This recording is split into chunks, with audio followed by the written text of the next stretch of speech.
El polvo del sótano olía a infancia, un aroma denso y húmedo a tiempo detenido y secretos mohosos. Allí estaba yo, en el oscuro seno de la casa que ahora era solo mía, tras su partida. Mi madre, la mujer de sonrisa perfecta y cabello impecablemente peinado, que dejó tras de sí más silencios que recuerdos, y una voluntad que me pedía, con una delicadeza que era casi una orden, que lo vaciara todo. Cada habitación, cada cajón, cada sombra. Fue en el rincón más alejado, tras las cajas de Navidad y un pesebre viejo y desmontado, el mismo donde, según las fotos, pronuncié mis primeras palabras, que mi guante tocó algo frío y metálico. Una caja de música, de madera oscura, con bailarinas pintadas en la tapa, la pintura ya descascarada. No era suya. Nunca la había visto tocar un piano. La abrí. El mecanismo corroído emitió un crujido, un suspiro de una sola nota desafinada, antes de quedar en silencio para siempre. Dentro no había música. Había un volumen encuadernado en cuero desgastado, cuyo color original era irreconocible, y una pequeña llave de metal, tan ligera que la sentía casi ingrávida en la palma de la mano. El cuero del diario estaba suave al tacto, no por suavidad, sino por el desgaste. Era un objeto íntimo y visceral. La cubierta no tenía título ni inscripción, solo una mancha oscura, que bien podría haber sido sangre, vino o lágrimas secadas décadas atrás. Me temblaban las manos. Era una violación, una tumba de papel que estaba a punto de profanar, pero el silencio de la casa, ahora vacía de esa presencia que siempre la había llenado de un ruido de fondo de perfección, era más persuasivo que cualquier ética. La pequeña cerradura de latón cedió con un clic sordo, un sonido que resonó como la tapa de un ataúd al abrirse en la quietud del sótano. La primera página no tenía fecha. Solo una frase, escrita con una letra firme y elegante que reconocí al instante, igual que las notas de recetas y cartas formales. Pero el contenido no estaba destinado a servirse en cenas. Escribo aquí lo que ni siquiera a mí mismo puedo confesar. Escribo para no volverme loco. Escribo para que, un día, alguien sepa que la mujer que todos vieron no fue la que existió, y que la que existió preferiría no existir. Me quedé sin aire. La voz de mi madre, esa voz serena que me leía cuentos antes de dormir, resonó en mi cabeza con una nueva entonación, un tono oscuro y agrietado que nunca había oído. Era la voz de la mujer que lo escribió, una desconocida. La siguiente entrada estaba fechada.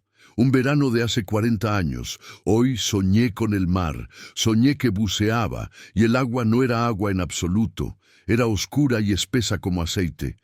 Alguien me jalaba hacia abajo por los pies. Desperté sofocándome, con el corazón acelerado. Él dormía a mi lado, respirando con calma. Puse mi mano sobre su pecho y sentí el latido sereno de su corazón. ¿Por qué su paz parece tan violenta? Leí, y el sótano a mi alrededor dejó de existir. El polvo ya no era polvo, era la arena de la playa de aquel verano antes de que yo naciera. La tenue luz de la bombilla incandescente ya no era luz, era el reflejo del sol en la ventana de su dormitorio. Ya no era yo mismo, era un mirón, un testigo no invitado de un colapso predicho décadas atrás. Cada palabra era un hilo que deshacía la trama perfecta de mi historia familiar.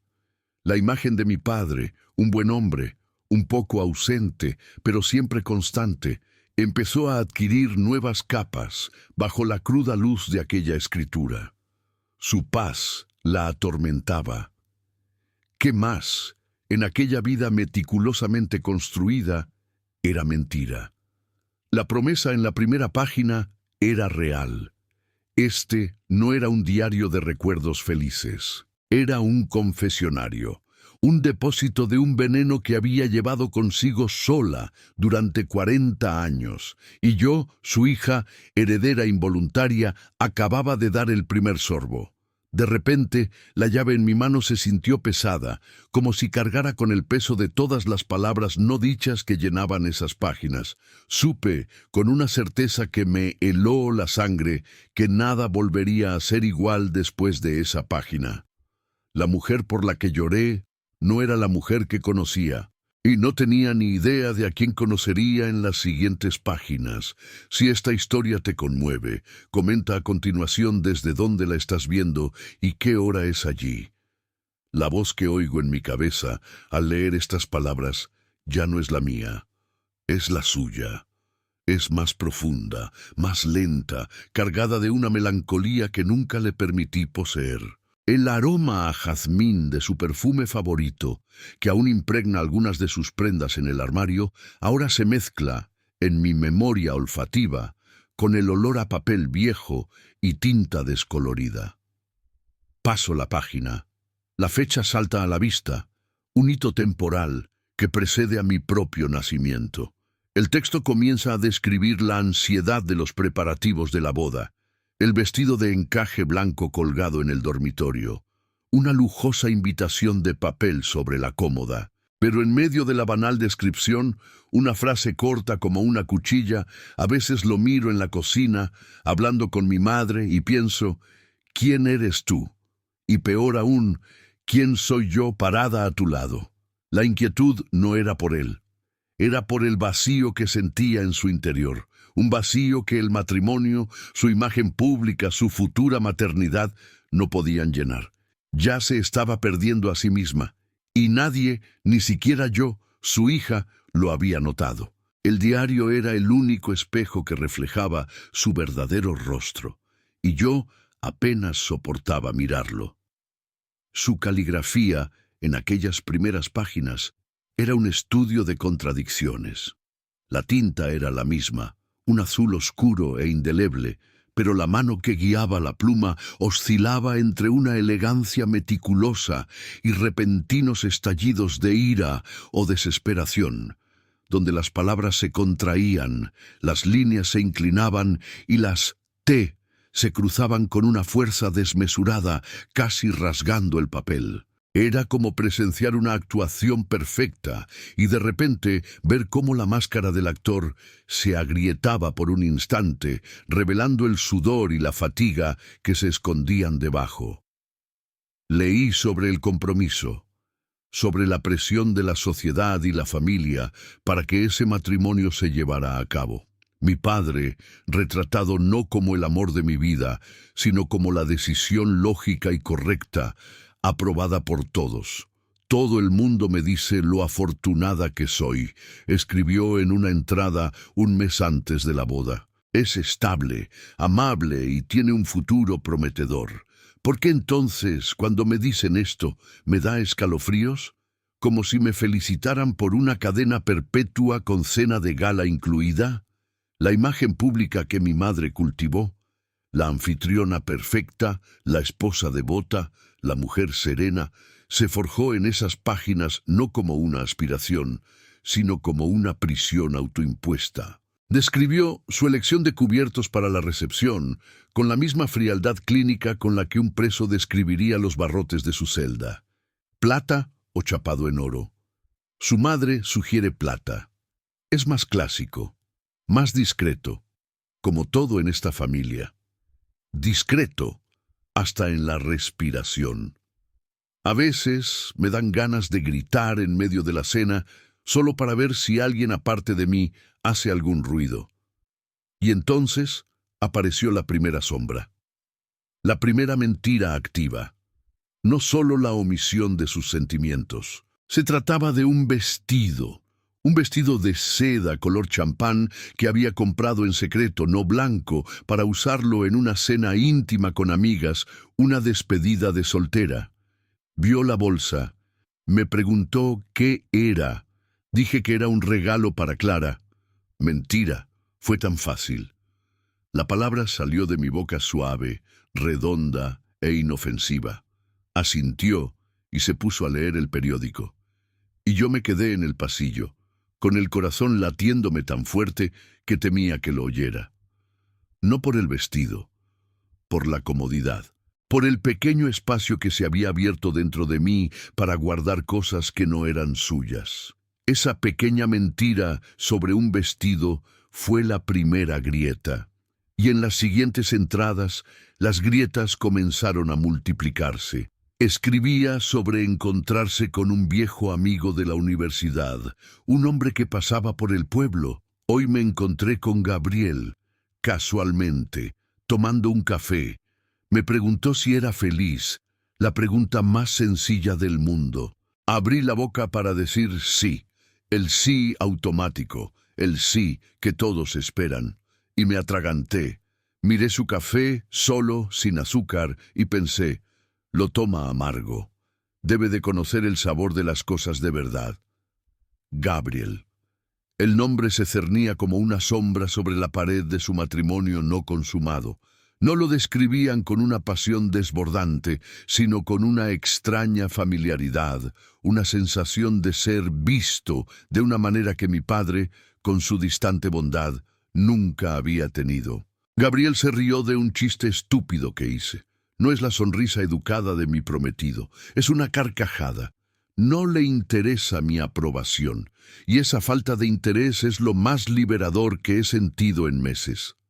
Leí, y una parte de mí quería cerrar el diario, guardarlo en esa caja y olvidar que alguna vez existió, porque estaba empezando a comprender. La mujer que conocía, la madre controlada, casi obsesionada con el orden y la apariencia, no era su personaje público, eso era la persona. La mujer real era la del diario, asustada, angustiada, con un vacío tan profundo que incluso una risa sincera de una casi desconocida se sentía como un salvavidas. Se estaba construyendo a sí misma desde dentro. La mentira sobre el vestido no se trataba del vestido. Se trataba de delimitar un territorio que era solo suyo, un espacio mental donde el sí automático no tenía cabida. Y Gabriel era la encarnación de ese territorio, ajeno a las expectativas, a las aprobaciones. Era el café amargo en un mundo de té de manzanilla. La última entrada de la sección, escrita el día antes de la boda, es la que más me atormenta. No se menciona el vestido blanco, la ceremonia ni los votos. Solo hay una línea, escrita en el centro de la página, con una calma aterradora. Mañana me caso. Y a partir de entonces, la mujer que escribe estas páginas estará muerta. Espero que quien la sustituya sepa sonreír en el retrato. No se equivocaba, estaba muerta de verdad. Y yo, su hija, desenterraba el cadáver, línea a línea, confesión tras confesión. La siguiente sección del diario estaba marcada con el papel más grueso del marcapáginas. Capítulo 2. El título, escrito con una letra repentinamente más gruesa y tintada, anunciaba lo que estaba por venir: el extraño, el período del embarazo. El marcapáginas del capítulo 2 no era una cinta ni una página de color. Era una hoja de papel más gruesa, casi cartón, y ella, había dibujado a mano, con trazos ligeramente temblorosos, un marco sencillo alrededor de la palabra «el extranjero». No era un título, era un diagnóstico, una condena. La primera entrada de este nuevo capítulo databa de después de la boda, pero antes de que se confirmara el embarazo. Ya había un tono diferente. La letra, antes oscilando entre la elegancia y la pérdida de control, ahora parecía arrastrarse por el papel, más lenta, más pesada, como si la pluma fuera una carga. Hay un extraño en mi cama, huele a mi jabón, lleva mi pijama, pero sus ojos son los de un extranjero. A veces, en mitad de la noche, me despierto y lo veo durmiendo. La luz de la luna le parte el rostro por la mitad. La mitad que veo es la de mi marido. La otra mitad, oculta en la sombra, pertenece a un hombre que no conozco. Y me pregunto, ¿cuál es la mitad real? El embarazo, al anunciarse, no se describió como una celebración. Se describió como una colonización, una posesión. El médico lo confirmó hoy. Hay un ser creciendo dentro de mí. Dicen que es un milagro. Siento como si algo me usara como huésped. Mi cuerpo ya no me pertenece. Está hinchado, me duele, es extraño. Me miro al espejo y no reconozco a la mujer que me devuelve la mirada. Tiene los ojos hundidos, asustados. Su piel está pálida. Ella, yo, parezco un fantasma embarazada. Escribió sobre la profunda soledad de esos meses. Mi padre, retratado como un ser bien intencionado, pero profundamente alienado de su realidad física, trató el embarazo como un proyecto. Un proyecto exitoso. Hoy compró una cuna, la más cara de la tienda. La puso en la habitación de invitados que ahora será la del bebé. La miró con orgullo, como si acabara de armar la estantería más complicada del mundo.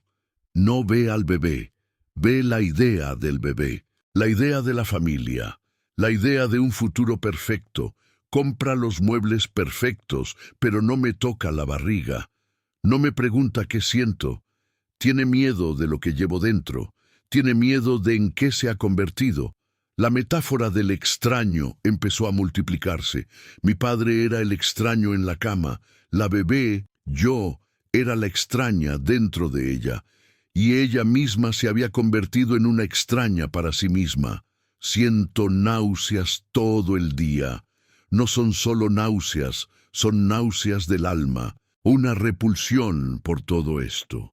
Por esta casa silenciosa, por este hombre educado, por esta cosa que crece dentro de mí y que ya debería amar, pero solo puedo temer. ¿Qué me pasa? Fue en este desierto emocional donde la semilla plantada en las secciones anteriores encontró tierra fértil. Gabriel, el amigo del café amargo, reapareció. Se había mudado a la ciudad, a un apartamento no muy lejos. Un reencuentro casual en una librería fue descrito con una intensidad sensual ausente en todas las demás descripciones del diario. Encontré a Gabriel. Olía a libros viejos y tabaco. No preguntó por el bebé, preguntó por mí. «¿Cómo estás?», dijo. Y yo me derrumbé. Me quedé entre los estantes de poesía y lloré. En silencio, lágrimas que no pude contener. No me tocó. No me ofreció un pañuelo. Simplemente se quedó allí, quieto, dejándome vivir en mi tristeza. Nadie había hecho eso nunca.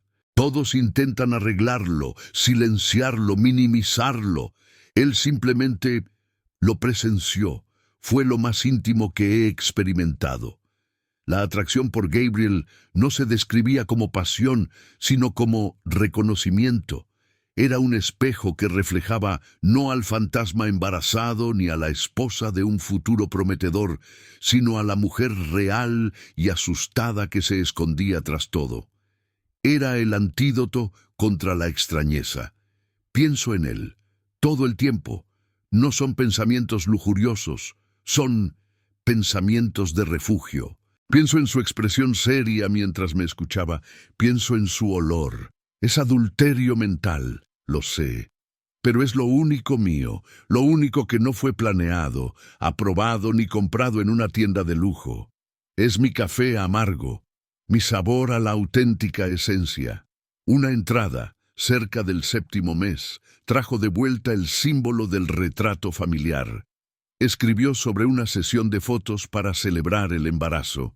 El fotógrafo nos situó en el jardín. Yo, con un vestido vaporoso, él con un traje claro. Sonreímos. El flash se disparó. En ese momento lo miré a él, mi marido, y solo vi al extranjero. Y entonces miré hacia la ventana de nuestro dormitorio en el piso de arriba. Y por un instante de locura juré haber visto el rostro de Gabriel reflejado en el cristal. Un delirio, un deseo proyectado en la ventana. Pero en la foto cuando llegó, mis ojos no estaban puestos en el fotógrafo. Estaban fijos en esa ventana, sonriéndole a un fantasma. No solo se estaba desmoronando, se estaba desmoronando. Y en el centro del vórtice, creciendo cada día, estaba yo, el bebé. La consecuencia física de una vida que ella sentía como una mentira. La siguiente entrada fue la más corta y aterradora de todas, escrita el día de mi nacimiento. Hoy vino al mundo una niña. La pusieron en mi regazo. Es luz. Tiene sus ojos, los ojos de la desconocida. La miro y espero sentir el amor que dijeron que vendría. Espero la avalancha. Espero el milagro. Pero no siento nada. Un vacío tan profundo que resuena. Solo una pregunta, resonando en el silencio. ¿De quién son estos ojos? El posparto no se consideraba un período de recuperación, sino un exilio. Las anotaciones que siguieron a mi nacimiento eran breves, fragmentadas, escritas en momentos aleatorios, mañanas sin dormir, tardes interminables, con una letra a veces tan temblorosa que era difícil de descifrar.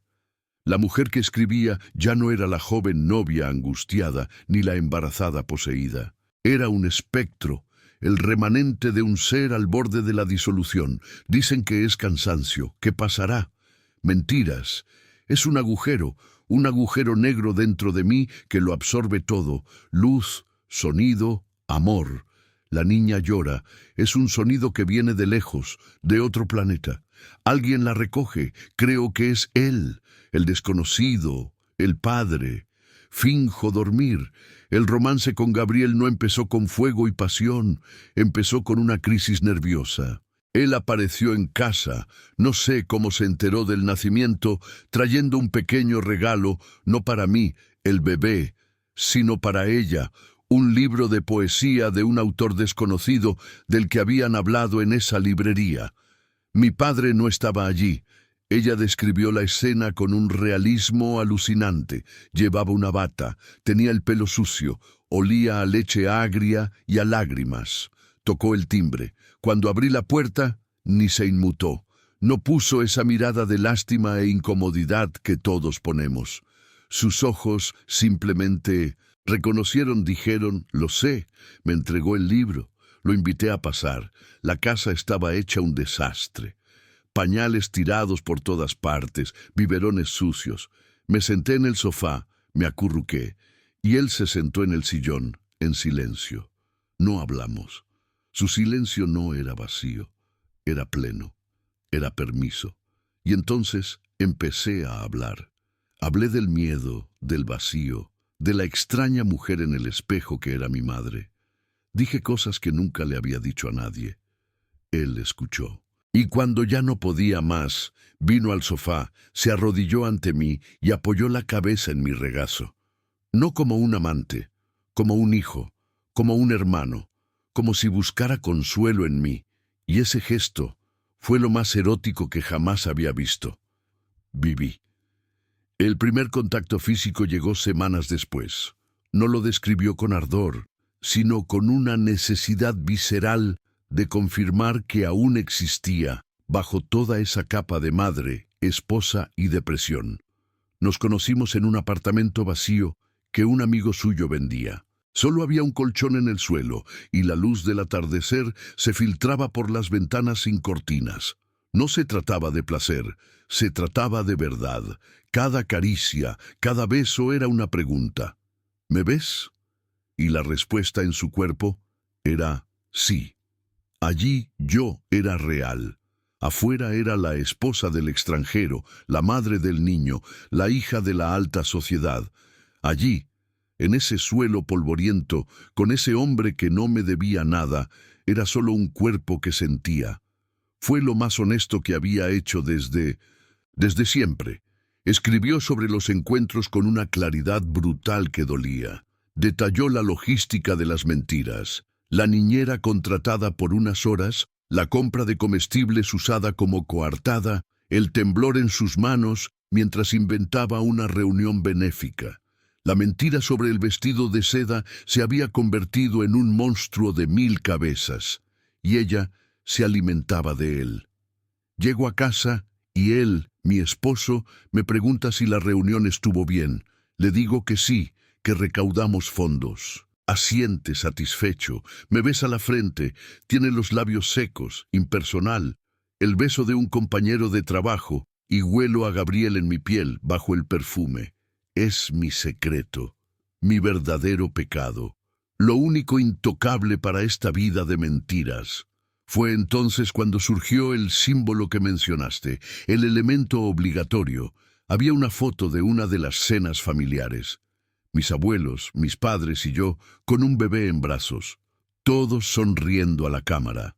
Una imagen de perfección doméstica. Describió el día en que la foto llegó por correo, en un sobre brillante. Trajo el sobre, todo orgulloso. «Es precioso», dijo. Lo abrí, y estábamos todos allí, congelados en una sonrisa que era la mentira más grande jamás contada. Mis padres, felices con su nieta, mi marido feliz con su familia, yo feliz con la vida. Y en mi cabeza resonó el gemido que Gabriel había hecho en mi cuello justo esa mañana. Agarré un bolígrafo rojo, no sé por qué, y lo taché. Taché la cara de Gabriel, que no estaba en la foto, pero que era la única persona real en esa escena. La tachó con fuerza, con odio, con asco, con deseo. Rasgué el papel. Después me arrepentí. Volví a pegar la foto con cinta adhesiva. La marca roja sigue ahí, debajo de la cinta. Un secreto dentro de un secreto. La cicatriz de mi doble vida. Guardó la foto rayada y remendada en su diario. Cuando la encontré, entre dos páginas sobre su terror de que yo, la bebé, la reconociera como una impostora, la cinta ya estaba amarillenta y seca, pero la mancha roja se filtraba a través del papel, un testimonio silencioso de su culpa y deseo. El rostro del hombre bajo la cinta estaba irreconocible, destrozado por violentos trazos de bolígrafo rojo. Era la prueba física del tabú, el retrato de la familia perfecta, desfigurado por la obscena verdad que lo sustentaba. El tiempo transcurría en el diario. Los meses se convirtieron en años. La escritura, antes un flujo desesperado de conciencia, adquirió una cadencia más regular, pero también más oscura y resignada. Su pasión por Gabriel no se enfrió. Se convirtió en una institución clandestina, un hábito tan venenoso y necesario como un medicamento recetado. Describió sus encuentros con una familiaridad que era, en sí misma, una tragedia. Eran la parte más sólida de su existencia. Crecí. De bebé me convertí en niña, y con cada hito, mi primer paso, mi primera palabra, papá, no mamá, una decepción que ella anotó fríamente, la narrativa del diario se bifurcaba. Estaba la descripción del evento y luego casi siempre una comparación sutil, una búsqueda obsesiva de rasgos. Hoy dio sus primeros pasos, torpe y tambaleante. Él, mi esposo, lo filmó todo, riendo. Yo observaba.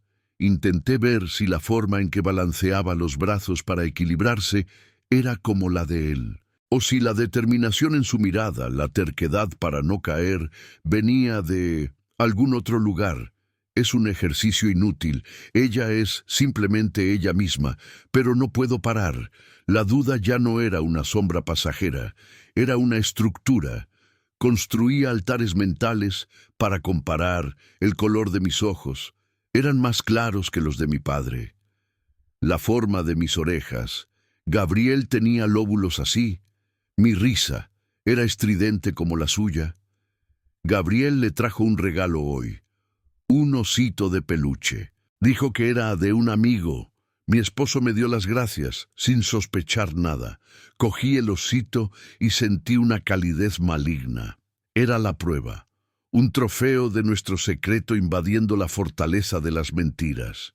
Esa noche vi al osito en la cuna, junto a ella. Los dos objetos más puros de la habitación, contaminados por mi pecado.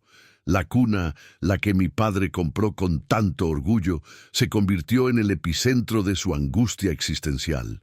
Pasaba horas observándome dormir, no con amor maternal, sino con la mirada fría de un investigador ante pruebas ambiguas. A veces, cuando duerme, me acerco a la cuna y me quedo allí, entre las sombras. Observo su respiración. Es un sonido suave e inocente, Y yo, su madre, la mujer que debería protegerla por encima de todo, le hago preguntas que podrían destruirla. ¿De quién eres? La cuna es preciosa, de madera clara, con tallas. Era cara. Es la cuna de una heredera legítima. Y yo, no sé si la herencia que lleva en la sangre es legítima. La entrada que da título a esta sección es la más breve y demoledora de todo el diario. No tiene fecha. Está escrita en el centro de una página, completamente aislada, como un grito ahogado en plena noche. La tinta es más oscura, como si la pluma hubiera presionado el papel con una fuerza sobrehumana, casi atravesándolo. Hoy, él, Gabriel, me preguntó, ¿y si es mía? La pregunta flotaba en el aire de la habitación de hotel barato, pesada, obscena. Ambos nos quedamos paralizados. No la preguntó con esperanza ni amor. Fue con miedo, el mismo miedo que he cargado durante años. Lo miré y no respondí, porque la única respuesta verdadera es no lo sé. La cuna no está vacía, está llena de vida, pero la verdad sobre esa vida está vacía. Es un agujero, un abismo, y ambos estamos al borde, aferrándonos a los bordes de una mentira que podría no ser solo nuestra. Esa confesión, no sé, resonó en mi alma como un disparo. Todos mis recuerdos de infancia, cada caricia, cada reproche, cada mirada distante que me dirigió, fueron reinterpretados a la luz brutal de esa duda. Ella no lo sabía. El fundamento de mi existencia, mi de dónde vengo, era una incógnita, una posibilidad tabú. Las siguientes entradas muestran a una mujer enloquecida por la incertidumbre. En un ataque de paranoia, contempla la idea de hacerse una prueba de paternidad en secreto. Él urde planes absurdos para obtener cabellos de ambos hombres. Pero el miedo a descubrir la verdad es mayor que la angustia de no saberla. Si es suyo, de Gabriel, mi vida se derrumbará. Todo fue una farsa. Si es de mi marido, entonces yo soy la única farsa. Y mi aventura fue solo una aventura, una debilidad. Ninguna de las respuestas me absuelve, ninguna me salva. La duda, al menos, es una prisión, lo sé. Entonces decide ir a la cárcel. Entierra aún más sus dudas. Su romance con Gabriel empieza a enfriarse, no por falta de deseo, sino porque él se convierte en un recordatorio ambulante de la pregunta sin respuesta. Se distancian. La vida vuelve a su farsa habitual, pero la cuna, ahora vacía porque ella había crecido y conseguido una cama, permaneció en la habitación durante años. Escribe que no tuvo el valor de desmontarla. Era un monumento a su culpa, a su secreto y a la verdad que nunca tendría el valor de afrontar. El sótano estaba en completo silencio. Lo único que oía era el latido de la sangre en mis oídos, un sonido sordo y palpitante que susurraba la misma pregunta una y otra vez. ¿De quién eres? La pregunta que había atormentado a mi madre durante 40 años, ahora era mía. Heredé el diario, la llave, la casa, y heredé, sobre todo, la duda. Cerré el diario como si estuviera en llamas. La desgastada cubierta de cuero me quemaba la palma de la mano. Me levanté tan rápido que me mareé, apoyándome en una pila de cajas para no caer. Necesitaba aire, necesitaba un espejo. Subí a trompicones las escaleras del sótano, como si huyera de algo, pero cargando con el monstruo.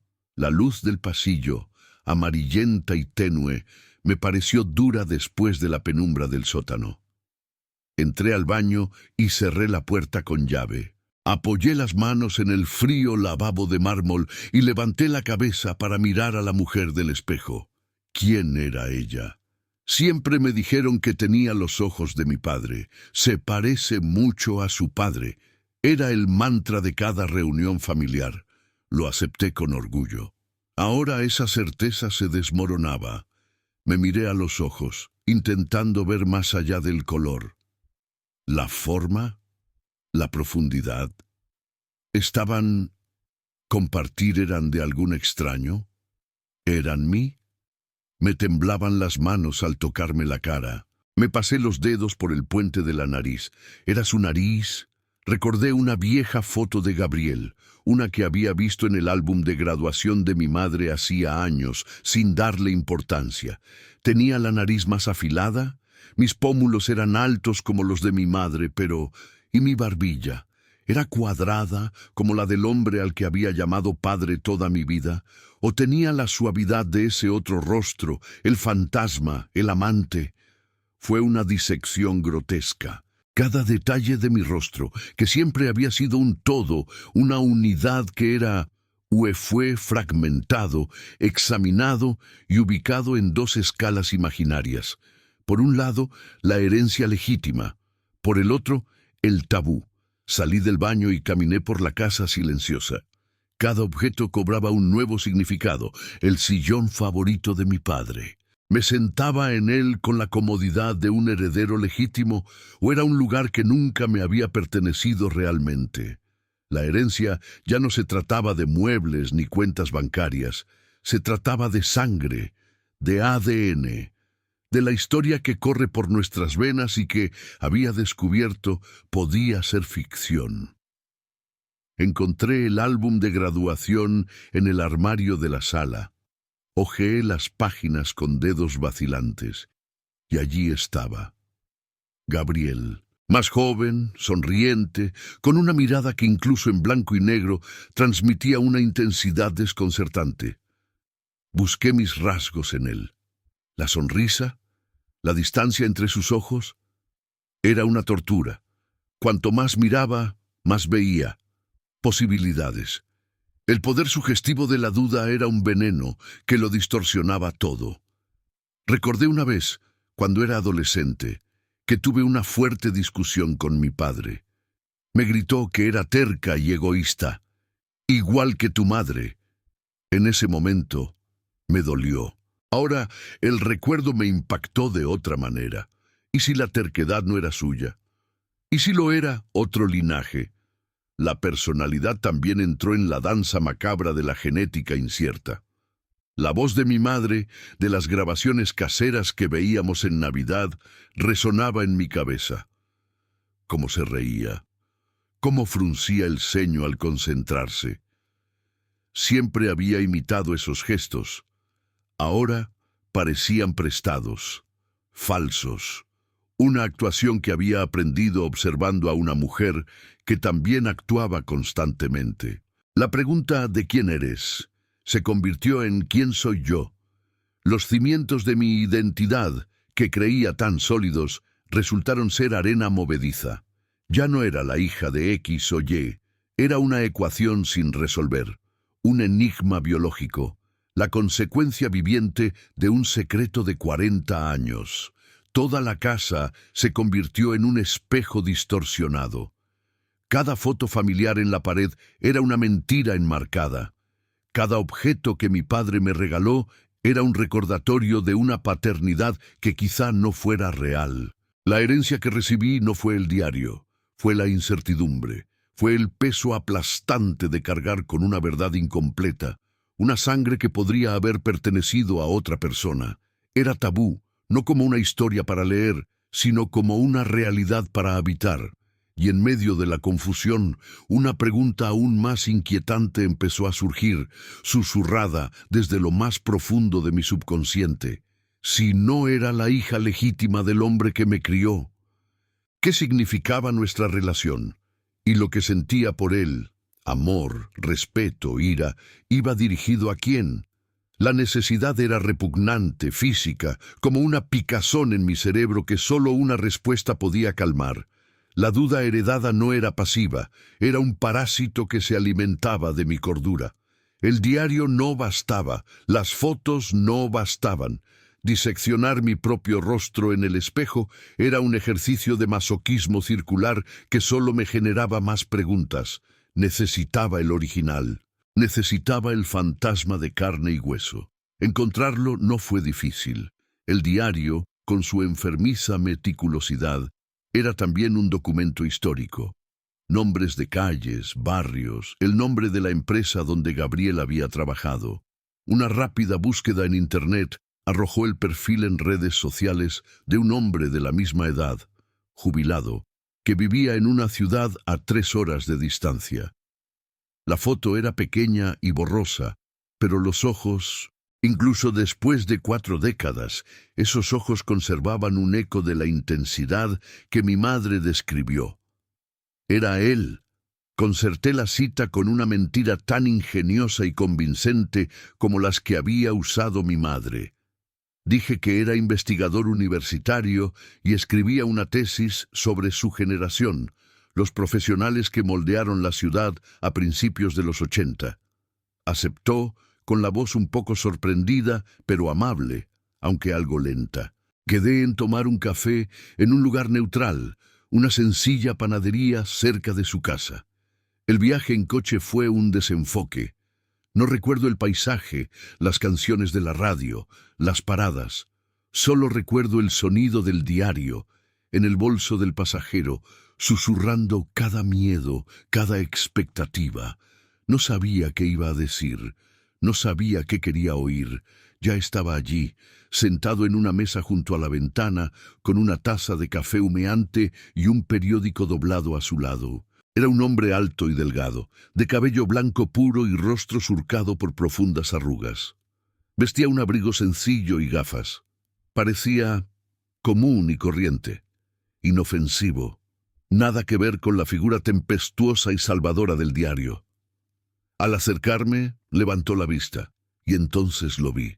Sus ojos eran verdes como los míos. No el color. Los míos son marrones, como los de mi padre, sino la forma, la inclinación, la forma en que me miraba, con una curiosidad silenciosa y un toque de tristeza. Se me hizo un nudo en el estómago, la primera punzada de una posible verdad. «¿Gabriel?», pregunté, mi voz sonando extraña a mis propios oídos. «Sí, usted debe ser el investigador», dijo, incorporándose a medias con la cortesía tradicional. «Siéntese, por favor». Me senté. Pedí un café que no quería. El silencio entre nosotros era denso, cargado. Él me observaba, y supe que no era solo un hombre observando a una joven investigadora. Era un escrutinio más profundo. Él también veía algo. «¿Perdón?», dijo frunciendo el ceño. «Hay algo familiar en ti. ¿Te llamas?». Ignoré la pregunta. El plan, la mentira, todo se desmoronó en ese instante. No era investigador, era la consecuencia. Abrí mi bolso y saqué el diario. No lo abrí.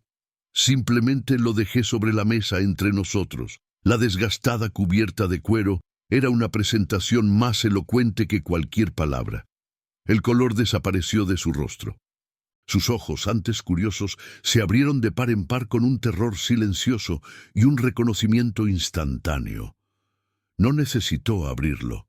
El objeto era tan íntimo, tan único, que su existencia fuera de su escondite era una profanación. Su mano, alrededor de la taza, tembló levemente. «¿Dónde estás?». Su voz se fue apagando hasta convertirse en un susurro ronco. «Está muerta», dije, y la frase sonó como un veredicto. «Soy su hija». Se echó hacia atrás en la silla, como si le hubiera echado fuego por la boca. Su mirada se apartó de mi rostro y recorrió la panadería, buscando una salida inexistente. Él lo sabía. Sabía exactamente por qué estaba allí. «Yo no sé qué quieres que diga», murmuró finalmente, con la mirada fija en el diario, como si éste fuera a abrirse solo y devorarlo. «La verdad». Mi voz salió más firme de lo que esperaba. Escribió que una vez le hiciste una pregunta. «¿Y si es mía?». Vine a escuchar la respuesta. Cerró los ojos un buen rato. Al abrirlos, estaban llenos de lágrimas. La máscara del hombre común había caído. Lo que quedaba era un anciano cansado, con una carga tan pesada como la mía. Nunca lo supimos. La confesión salió en un suspiro, llena de una angustia visceral, auténtica. Tu madre era un alma perdida, un faro de luz. Nuestra relación, dudó, avergonzado por la palabra, no se trataba de amor. Se trataba de dos personas aferradas en la oscuridad. La pregunta que le hice fue un momento de debilidad, de puro terror, y ella no pudo responder, y nosotros decidimos no saberlo. Así era más fácil. ¿Más fácil para quién? Se me quebró la voz. ¿Para ustedes dos? ¿Y para mí? Él me miró y por primera vez vi un atisbo de la persona que mi madre describía. Alguien que no rehuía la verdad, sin importar lo fea que fuera. Para todos, admitió con brutal honestidad. Mírame, soy un anciano solitario, tomando café solo en una panadería. La vida que podría haber tenido, la familia, se consumió por un secreto, por un «¿y si...?» Tu madre eligió su prisión de apariencias, yo elegí la mía de soledad. Y tú te salvaste, creciste con un padre que, por lo que tengo entendido, era un buen hombre, te quería. La pregunta me golpeó como un puñetazo. Sí, mi padre me amaba, incondicionalmente. El recuerdo de su amor, su constancia, contrastaba marcadamente con la grotesca duda que ahora albergaba en mí. Él me amaba, dije, y las palabras me dolieron. Así que tal vez, dijo, mirando mis manos sobre la mesa, quizá buscando sus propias huellas en ellas, tal vez la pregunta no sea de quién eres, sino quién te amó. Hizo una pausa y añadió la última capa de trauma. Nunca tuve hijos. La posibilidad de tenerte era la única que tenía, e incluso esa posibilidad la enterré, por cobardía, porque sabía que, si fuera cierto, tendría que enfrentarme al hombre que era y al hombre que destruí, y no tuve el coraje. No era el amante apasionado del diario, era un cómplice, tan asustado, tan culpable, tan atrapado en esa red de mentiras como mi madre. El fantasma no tenía respuestas, solo tenía remordimientos, y al contarme los suyos, multiplicó los míos. El viaje a casa lo hizo un piloto automático de carne y hueso. Mis ojos veían el camino, mis manos guiaban el volante, pero Bueno estaba allí. Estaba flotando sobre el coche, observando a la mujer destrozada al volante, cargando con el peso de dos confesiones, dos actos de cobardía y ninguna verdad concreta. El encuentro con Gabriel no trajo claridad, trajo una tercera capa de niebla.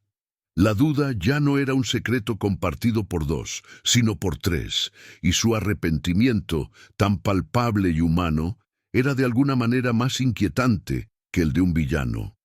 Un villano al que podía odiar, un anciano cansado que prefirió la soledad a la posibilidad de una verdad destructiva. Esto solo podía llevarlo, como una piedra más en mi ya pesada carga. Llegué a casa, la casa de mi madre, que nunca volvería a ser un hogar, y fui directo al sótano. El aire aún olía a polvo y a pasado, la caja de música seguía abierta en el suelo, con la bailarina pintada en la tapa sonriendo a la nada. Saqué el diario de mi bolso.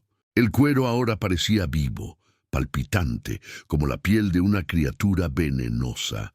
Me senté en el suelo frío, apoyado en la misma pila de cajas sobre la que había estado parado horas atrás. ¿O fue toda una vida? Abrí el diario, no por una página específica, sino al azar. Mis ojos recorrieron las frases, pero ahora no estaba leyendo las palabras de mi madre. Estaba leyendo el rastro de mi propia destrucción. Espero que quien ocupe su lugar sepa sonreír en el retrato. Me siento repugnado por todo esto. Es mi café amargo, mi sabor del auténtico. ¿De quién son estos ojos? No sé. Cada frase era un clavo en el ataúd de la mujer que creía ser. La hija amada, la heredera legítima, la continuación de un linaje. Yo no era nada de eso. Era un posible accidente, producto del deseo furtivo y una profunda depresión. un secreto tan podrido que fue enterrado en vida por 3 personas. Una rabia fría empezó a surgir de donde habían estado la náusea y la desesperación. Una rabia no solo contra ella, ni contra Gabriel, ni contra mi padre por su ceguera voluntaria. Era una rabia contra la verdad misma, contra la incertidumbre, porque la incertidumbre era la herencia final, la más cruel de todas. No me daría un nuevo padre, me estaba robando lo que tenía. Agarré el diario con ambas manos, la tapa blanda cedió bajo la presión de mis dedos. Y entonces, con un movimiento que no fue planeado, sino que surgió de lo más profundo de mi ser, lo arrojé al suelo de cemento en el centro del sótano. No fue suficiente. Salí y volví con una lata vieja de disolvente de pintura que encontré en el garaje. Volví con cerillas. No se trataba de venganza, se trataba de exorcismo. Se trataba de cerrar una puerta que nunca debió abrirse. Vertí el líquido transparente y maloliente sobre el diario. La tinta azul de las palabras empezó a correrse, manchando el papel, difuminando décadas de angustia en una masa gris y negra. Las páginas se encogieron, curvándose como tentáculos quemados. Encendí una cerilla. La llama, pequeña e inocente, danzaba en la punta. Dudé un instante. Estaba quemando la única evidencia, la única conexión con la verdad, por horrible que fuera. Estaba quemando a mi madre por segunda vez. Y entonces me acordé de los ojos de Gabriel. Tal vez la pregunta no sea ¿de quién eres?, sino ¿quién te amó? Se me cayó el fósforo. La llama lamió el disolvente y estalló en un rápido resplandor azul, consumiendo el diario en un jadeo áspero y ardiente. El calor me quemó la cara, secando las lágrimas que ni siquiera me había dado cuenta de que corrían. En cuestión de segundos, no quedó nada más que un montón de ceniza negra y el acre olor a gasolina y papel quemado. El diario ha desaparecido. La evidencia material ha desaparecido. Pero el agujero dentro de mí no se cerró. Simplemente cambió de forma. La duda no moriría con el papel. Ahora estaba incrustada en mi ADN incierto, en mi historia manchada, en mi percepción de cada recuerdo. Y entonces, mirando las cenizas, comprendí. La herencia no era duda, la herencia era tabú, el pecado original no fue la aventura, fue la mentira, la omisión, la cobardía de no saber. Y ese pecado ahora lo cargaba yo. No podría volver con mi padre y hacer como si nada hubiera pasado. Cada abrazo suyo sería una pregunta, cada herencia que me dejara, un homenaje a una paternidad que podría ser falsa. La mujer que entró en ese sótano murió allí, con ese diario. La mujer que lo abandonó, esa mujer se define por el pecado que no cometió, pero que la creó. Soy hija de un secreto, heredera de un tal vez. Mi nueva identidad, la única que me queda, es esta sombra, esta mancha freudiana indeleble. La provocación final no es una pregunta para ti, el oyente. Es la comprensión de en qué me he convertido, un eterno quizás.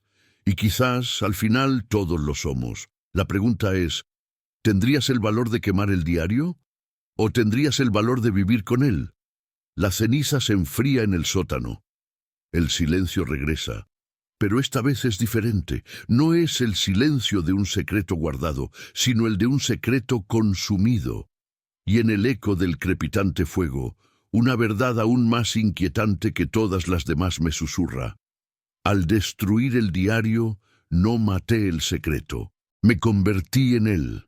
Ahora soy el archivo viviente de esa confesión prohibida. Soy el guardián de una verdad que no me atrevo a conocer ni puedo olvidar.